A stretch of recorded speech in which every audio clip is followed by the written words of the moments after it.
गोंडल शहर में किराए के मकान में स्थायी हुए अनंत पेशे से शिक्षक हैं। अनंत स्कूल में काफी लोकप्रिय टीचर हैं। स्कूल में पढ़ाने के बाद वह बच्चों को अपने घर पर ट्यूशन भी पढ़ाते हैं। खैर, अब तो उनकी शादी हो चुकी है, पर जब वह कुंवारे थे तब उन्हें अपने किराए के घर में एक बेहद भयानक अनुभव हुआ था।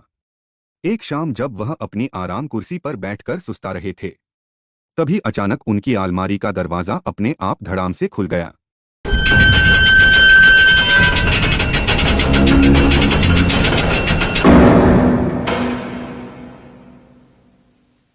इस आवाज से वह चौंक गए।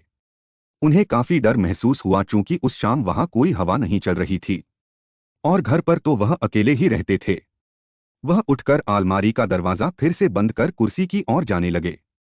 तभी उन्हें महसूस हुआ कि किसी ने उनका नाम पुकारा और वह आवाज उस अलमारी के अंदर से आ रही थी।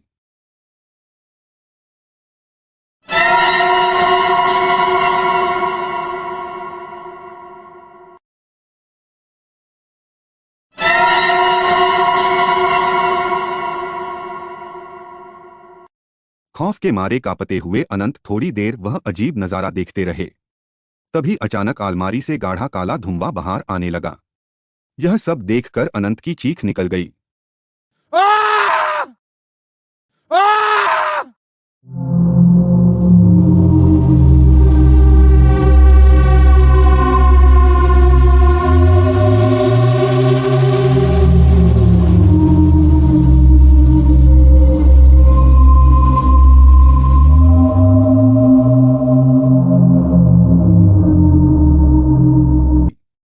अनंत दौड़कर घर के बाहर आ गए और सारी बातें अपने पड़ोसियों को बताने लगे। अनंत के पड़ोसी उनके साथ घर में दाखिल हुए और उन सब ने वहां जो भी देखा उसे देखकर सबके होश उड़ गए। कमरे की छत पूरी तरह से काली पड़ चुकी थी, अलमारी के दोनों दरवाजे उखड़े हुए थे और सारा सामान नीचे जमीन पर बिखरा हुआ था। लोग कुछ समझ पाते इससे पहले ही वहां रखी अलमारी धड़ाम से जमीन पर आ गिरी।